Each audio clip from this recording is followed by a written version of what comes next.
Nearly all programming languages support the concept of a function. A function is a set of code that's wrapped up and then given a name, so that it can be called easily from other parts of the application. In Java, we have a special name for a function called a method. The term method comes from object-oriented vocabulary, and it refers to a function that's a member of a class. There are some programming languages in which you can create global functions, functions that are available to the entire execution environment without having to say where they come from. That's not the case in Java.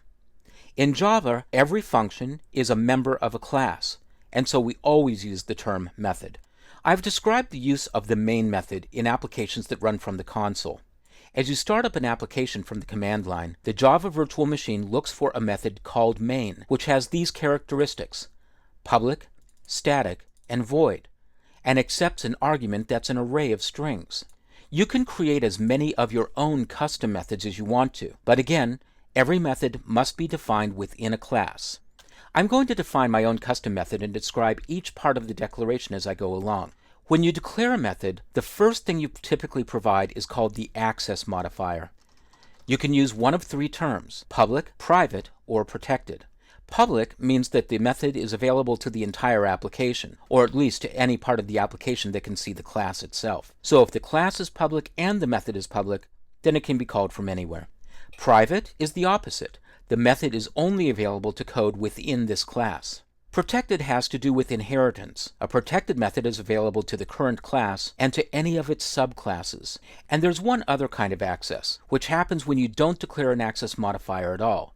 It's sometimes called protected package, and it means that a method is available to the current class and to any other classes in the same package, or group of classes. I recommend always setting access modifiers though, because it makes your code easier to read. The next characteristic of a method is whether it's static or not. If you want the method to be static, you put in the word static, and if you don't, you don't. When do you want a method to be static? Well, the term static means that the method is something we call a class method, as opposed to an instance method. A class method is called directly from the class definition, whereas an instance method is called from an instance of the class or an object. If you're not sure whether to make a method static or not, try not putting it in and see if you can call the method. For example, in order to call a method from the main method, which is static, the called method must be static as well. Static methods can call static methods, instance methods can call instance methods, without having to say where they're coming from. But for a static method to call a non-static method, it must create an instance of the object.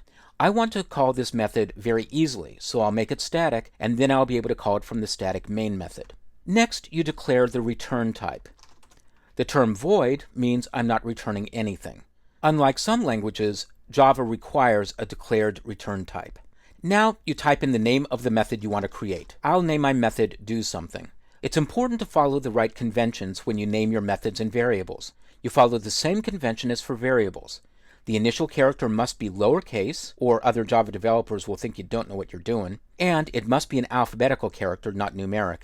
You can also use underscores, but that's fairly infrequent. The rest of the method name can use camel case, such as I'm doing here, which means using uppercase characters to make the string more readable. At the end of the method name, you always add opening and closing parentheses. This is where you would declare arguments that can be passed into the function or method. After the parentheses, you add a pair of braces. In Eclipse, if you type in the opening brace and press enter or return, the closing brace will be created for you. Now, I've declared this method as void, meaning I'm not going to return anything, but I can do something within the method. And I'll output something to the console saying this method has been called. Now, I'll go to the main method and I'll call the new custom method. I'll type do and then press Control Space to see what's available, and there's my new method. Eclipse is constantly scanning your code to determine what's available to the code, and if it can't call a particular method, say because you're in a static context and the method you're trying to call isn't static, it won't show it in the list of choices. I'll press enter or return to choose the method and add the semicolon at the end of the statement, and I'll save and run the application, and there's the output. Now, it's very common to create a bunch of code in a general context and then want to be able to wrap that up and turn it into its own method later on. We call this sort of change to your code refactoring, and it's something that Eclipse can help you with. I'm going to create a little bit of code here. I'll create an int variable called top and give it a value of 10, and then I'll add a for loop.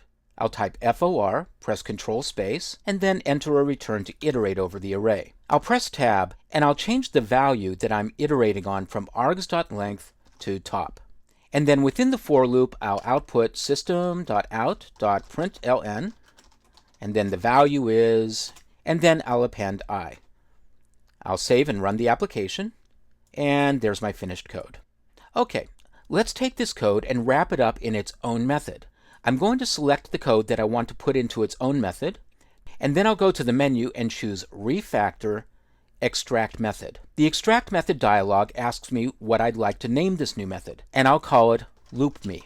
It'll propose what we call a method signature, the combination of the characteristics, private, static, and void, and the method name. I can change my access modifier up here, or I can accept the proposal of private. I'll accept the proposal. I'll click OK, and Eclipse takes all of that code and moves it off into its own separate method. It also adds a call to the method right here. So I'll save the changes and run the application again, and I'll see that the application is doing exactly the same thing as before. But now I've wrapped up all that custom code into its own method so it can be called many times in the future. So that's a look at the basics of creating methods. Now, in future videos, I'll show you how to create methods that accept arguments or parameters, and also methods that know how to return values.